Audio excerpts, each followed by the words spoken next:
Good evening. Tonight we begin with a story about make-believe adventure and real-life violence. What if I told you that a children's card game became the center of a fierce battle over religion, education, and the alleged spread of Satanism in a small American town? Get out of here. It might sound like a weird new anime show, but it's a true story that rocked the community of Bedford, New York, and ignited a heated debate across the nation. Welcome to the time Magic the Gathering found itself at the heart of a cultural firestorm. Welcome to the wild world of the Satanic Panic of the 90s.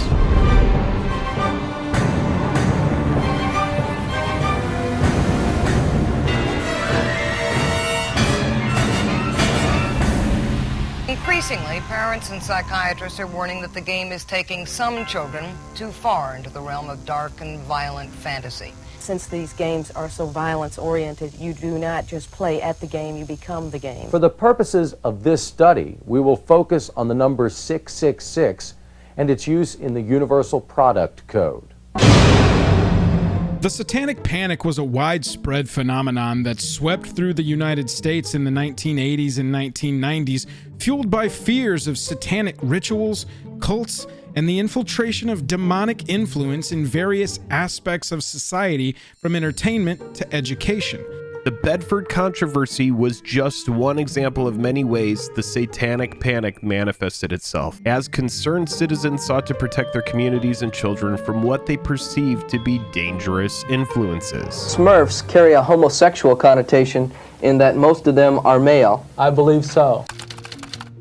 The year is 1995. Mary Ann DeBari, a criminal lawyer with children in the Bedford schools, felt deeply concerned about the presence of Magic the Gathering in before and after school clubs. Magic the Gathering is a heavily occult-laced trading card game which has been very popular in the 90s. Players use decks of cards representing magical spells, artifacts, and creatures to strategically defeat their opponents in a battle of wits and strategy.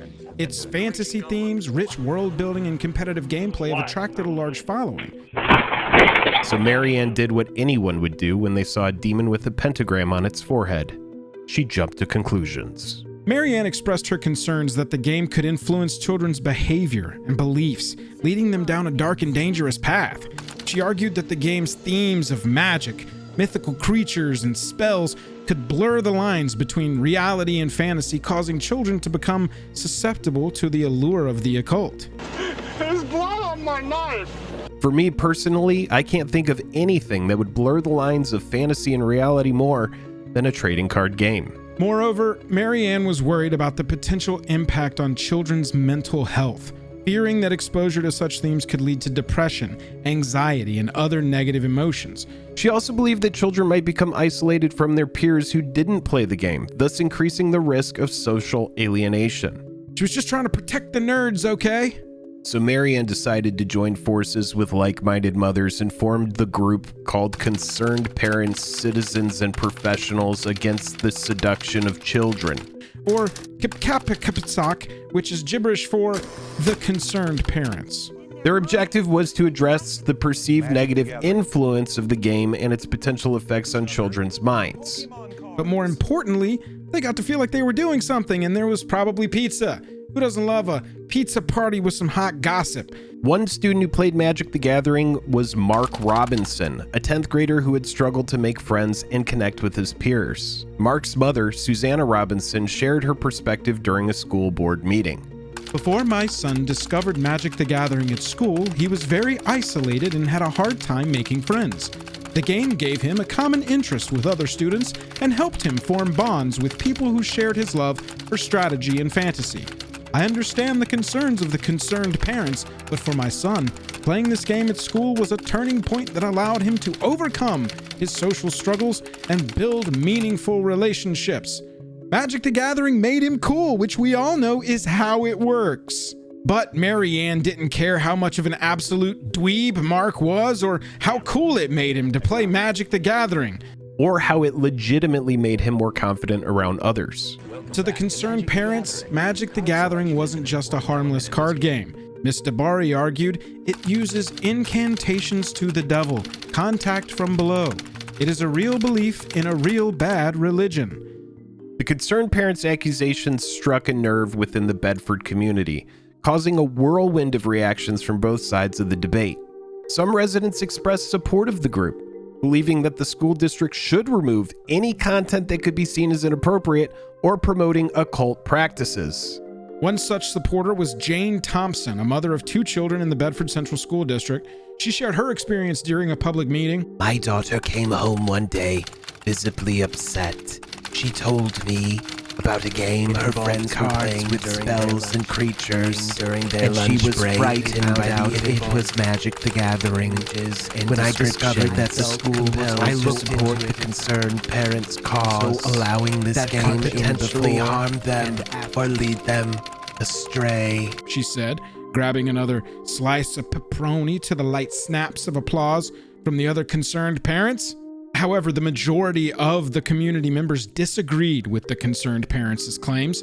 They argued that Magic the Gathering was simply a fantasy card game with no malicious intent or harmful consequences. Many residents felt that the accusations were blown out of proportion, and the concerned parents were merely fear-mongering. In other words, most people were being rational. One parent who remained anonymous shared their perspective on the situation, saying, "My son has been playing Magic the Gathering for a couple of years now, and it has been a positive influence in his life. He's made new friends, developed critical thinking and strategic skills, and even improved his math abilities. I don't see any reason to believe the game is harmful or promotes any kind of occult practices." A local high school teacher who played Magic the Gathering with students during lunch breaks also commented on the accusations, stating, "Magic the Gathering is simply a game, not a tool for indoctrination. It's a creative outlet that encourages social interaction, strategic thinking, and even fosters literacy skills. To label it as dangerous or demonic is misunderstanding of its purpose and impact on students." In response to the growing controversy, the Bedford Central School District held a meeting to address the concerns.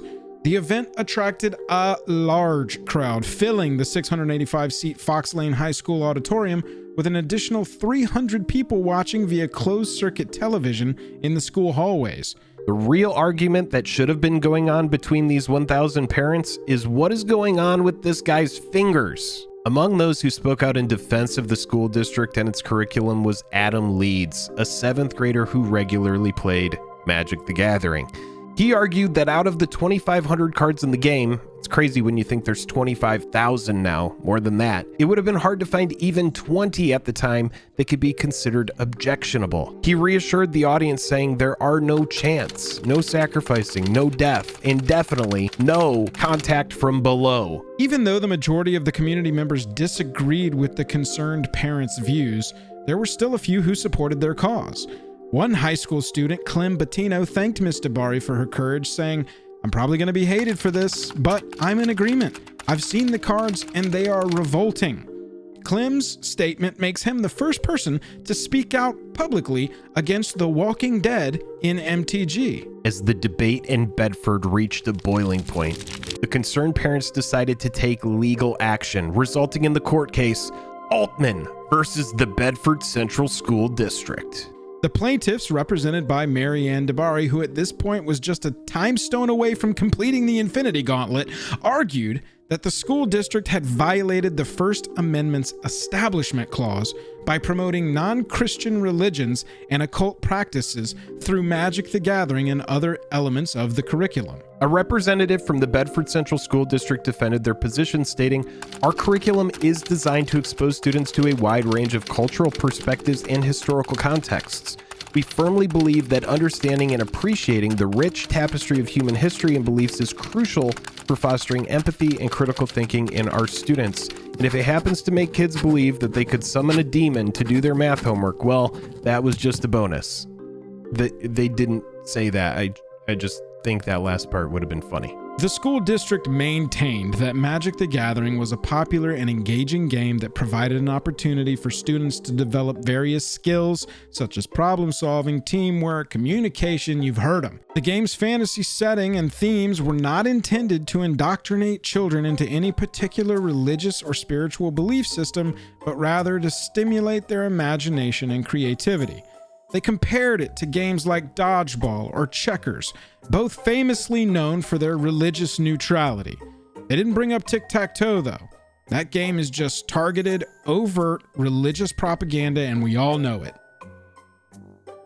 So it came down to religion versus a game about reading and math, and the trial was underway. During the trial, various witnesses were called to testify. For the plaintiffs, Marianne DeBerry and other parents presented their concerns about the curriculum and the influence of MTG on students. They argued that the game promoted black magic, mind control, and incantations to the devil. Marianne was trying to do a magic trick of her own, make the constitutional laws disappear. On the defense side, educators and experts testified that the curriculum in the card game were not promoting any specific religious belief or occult practice. They provided evidence and context for the various teachings, emphasizing the educational value and the importance of cultural exposure for students. I like to imagine the school district's lawyer opening with a passionate defense of Zach Dolan and how he wasn't cheating when he drew Power Sink and Mana Drain both in Game 3's opening hand to win Worlds 1994, even though Bertrand Lestray's frustrated judge call was understandable. I digress. Marianne waved around pictures of demonic tutor and unholy strength in everyone's face, but even her extravagant pizza parties with all of the best toppings would not be enough. After reviewing the evidence, the court ruled in favor of Bedford Central School District, stating that the school district had not violated the Establishment Clause. The judge found that the curriculum and the use of Magic the Gathering in school clubs were secular in nature and didn't promote any specific religious belief or occult practices. Luckily, the judge had gotten an A in law school for the class, Is This Card Game Maybe Gonna Call the Devil? And lots of students get caught up in the chapter on whether Pokemon are the devil, and we're here to tell you, look at Paris's eyes. They are. His tail. It's a lightning bolt. And it's a satanic Z. Following the initial ruling in favor of Bedford Central School District, the concerned parents, led by Marianne, remained steadfast in their belief that the school was promoting non-Christian religions and occult practices. They decided to appeal the decision, taking the case to higher courts in an attempt to have the ruling overturned. Despite the concerned parents' persistence, each appeal was unsuccessful in overturning the initial ruling. Even when the case reached the United States Court of Appeals for the Second Circuit, the highest appellate court in the region, the judges agreed with the lower court's rulings, ultimately concluding that the school district had not violated the Establishment Clause. Maybe they should have added more letters to their organization. Maybe a longer acronym could have got them there. Who knows? The continuing controversy surrounding the Altman v. Bedford Central School District case reflected a larger national debate about the role of religion in public schools and the balance between teaching cultural diversity and respecting religious beliefs. Although the court rulings consistently favored the school district, the case sparked ongoing conversations about the importance of preserving religious freedom while also promoting understanding and tolerance in educational settings. Despite their continued failures in the appellate courts, the concerned parents remained determined to pursue their case. They ultimately sought to bring their cause before the United States Supreme Court, believing that the highest court in the land would finally recognize the alleged religious promotion within the Bedford Central School District's curriculum. However, the Supreme Court decided ultimately not to hear their case, declining the concerned parents' requests. This decision effectively ended their legal battle as they had exhausted all available avenues for appeal. Though we may disagree with their mission, their determination highlights an important tenet of American justice. If at first you don't succeed, appeal, and then use a bunch of money to fight any decisions that you don't like. If you have enough money, you will probably win. The case of Altman v. Bedford Central School District was a reminder that when it comes to the debate between religion and fantasy card games, there's only one winner: the lawyers. If you enjoyed this video where we broke down a crazy story from when the game first came out and everybody was all up in arms, then click like and subscribe. Let us know if there's a story that you want to see us cover in the future.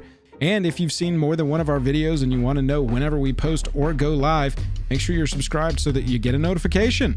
We're live every Wednesday night if you want to come hang out, talk MTG, talk court cases that have to do with Magic the Gathering, surprisingly enough.